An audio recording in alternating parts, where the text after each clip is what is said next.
Before we begin, please hit that like button, share, and subscribe for more. Thanks for being part of the story. This story happened about 10 years ago. It all started when my friends and I were working on a project together. During our work, my friends kept complaining about severe back pain, wishing we could find a massage shop to relax and relieve the discomfort. I suggested that we finish our work first and then look for a massage shop afterward. Once we wrapped up and finished everything, we drove back home. By then, it was already around 8 p.m. As we kept driving, my friend continued complaining about his back pain. I reassured him that if we came across an open massage shop, I would stop. Coincidentally, we soon spotted one right ahead. The massage shop was a 3-story building, beautifully decorated outside.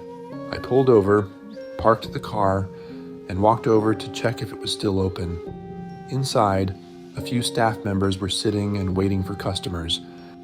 I went in to ask if they were still open, and the staff immediately rose to greet me with bright smiles, enthusiastically welcoming us. They confirmed that they could still offer a service. Feeling relieved, I said, "Yes, 2 of us, please." The staff led us inside to wash our feet and then guided us to the second floor for the massage. On the second floor, we found a large room designed for customer service. 6 massage beds were neatly arranged along the left side, each separated by curtains for privacy. The curtains could be drawn along the sides and at the foot of each bed. I asked the staff if we could pick any bed, but they suggested we take the ones at the far end. My friend went ahead and lay down on the innermost bed, while I took the one next to him. I turned to the staff and said, "No need to pull the curtain between us. We're friends, and it seems like we're the only ones in the room." The staff nodded and drew the curtains only on the side of my bed, facing the empty beds and at the foot, leaving just enough privacy for our session. As the massage began, I noticed that the 2 massage therapists seemed young and inexperienced. Their movements were hesitant, and they occasionally whispered to each other, asking where to find certain items. It was clear they were new to the job, but I didn't think much of it and decided to let them continue. While they worked, I chatted with my friend and the therapist, asking about their day. During the conversation, I learned that the shop hadn't had any customers yet that day, and my friend and I were the first and only ones so far. I was a bit surprised and asked how they managed with so few customers. One of the therapists admitted they weren't sure yet, since they had only started working there 2 days ago. Through the conversation, I found out that both therapists typically worked as freelancers, offering services at clients' homes. However, the owner of the place had approached them with a good offer, so they decided to try working here for a while. Time passed, and about 30 minutes into the session, I suddenly felt as though someone was walking up the stairs. Shortly after, I noticed the curtain at the foot of the bed moving. It was as if someone were running their hand along the fabric. The movement started on the right side and glided smoothly to the left, where my friend was lying. I was puzzled. It seemed like I was the only one who noticed this. The therapist kept working without any reaction, and my friend had already dozed off from exhaustion. At first, I brushed it off, thinking it might be another staff member or a new customer arriving. I decided not to overthink it and continued to relax, but things soon took a strange turn. Soft background music had been playing throughout the room, but suddenly it stopped. The silence that followed felt heavy and unsettling, making the atmosphere feel eerily tense. I immediately felt the change and mentioned it to the therapist, saying, "Could you put the music back on? It's a bit too quiet now." The therapist nodded, apologized, and stepped out, pulling open the curtain before leaving the room. I lay there waiting. However, my therapist didn't return. 10 minutes passed, and she was still nowhere to be seen. I found that increasingly odd. I thought to myself, it shouldn't take this long just to turn on some music. But as I waited, my gaze wandered, and something caught my eye at the foot of the bed once again.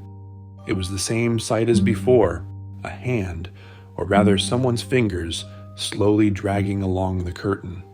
The fingers started at the foot of the bed on the right side and moved all the way to the left. Then, they dragged back to the right. The fingers continued toward where I was lying and then stopped. At first, I thought it might be one of the staff members returning, but when I turned my head slightly, trying to glimpse who it was, I saw no one. I thought, maybe it's just the wind. But deep down, a sense of unease slowly began to creep in. A few minutes later, the therapist working on my friend suddenly pulled out her phone, her face filled with alarm as she read a message. She hurriedly packed up her things and in a hushed tone gently woke my friend, telling him to move downstairs and continue the massage there. Half awake and confused, he got up and followed her without asking any questions.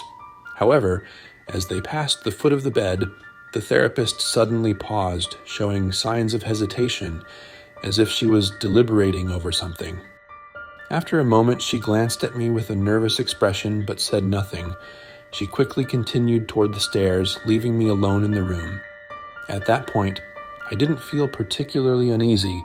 I figured there were probably other customers still using the service in nearby beds. However, not long after, I noticed movement from the curtain on my right.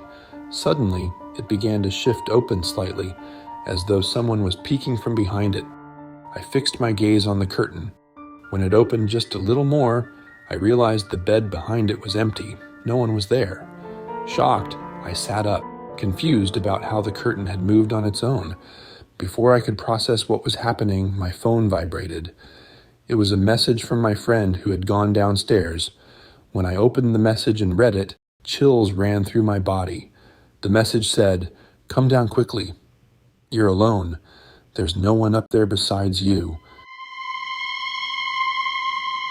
Terrified, without hesitation, I grabbed my belongings and prepared to leave the room. As I opened the curtain at the foot of the bed, I froze in shock. In the dimly lit corner of the room, I saw a woman standing. She had a round face and was dressed like a customer, her head hanging low, her hair obscuring her features.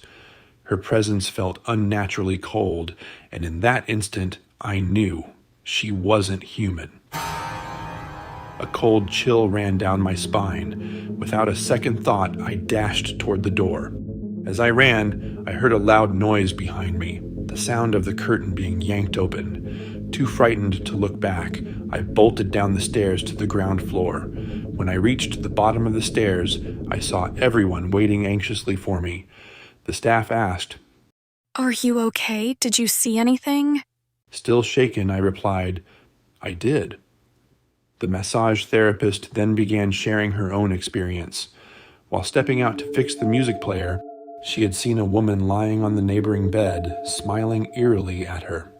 Terrified, the staff member hurried downstairs and told the shop owner, who immediately responded, "You've just seen it. Don't go back up there. Just stay here. Tell everyone to come down immediately." The owner instructed everyone to come down. The therapist who had gone downstairs sent a text message to her colleague, who was massaging my friend, warning them, "There's a ghost lying on the neighboring bed." Alarmed, the colleague stopped the massage, woke my friend, and glanced over at me. However, instead of taking me downstairs as well, she only escorted my friend downstairs, leaving me behind alone. I asked why she hadn't taken me with them if she had been warned about the ghost. Her explanation was that just as she was about to ask me to join them, she happened to glance at the neighboring bed and saw the same woman lying there. What was even more terrifying was that the woman pointed her finger directly at her, then moved it to her lips, as if signaling, "Don't say a word." Terrified, the massage therapist didn't dare speak and hurried downstairs with my friend. After hearing the story, I was covered in goosebumps. I was certain that what I had just encountered wasn't human. When I asked the shop owner about it, the owner shared that, about a month ago, a female customer had suffered a heart attack and died during her massage on the very same bed we had all seen in bed number 3. After the incident, the shop owner invited a monk to perform a ritual to cleanse the space, hoping everything was resolved. However, since that incident, the original staff members who used to work there had all quit, frightened by strange occurrences, and the shop had to hire a completely new team. In the end, the owner didn't charge me or my friend for the service, But that night's events left us both terrified of massage shops for a long time.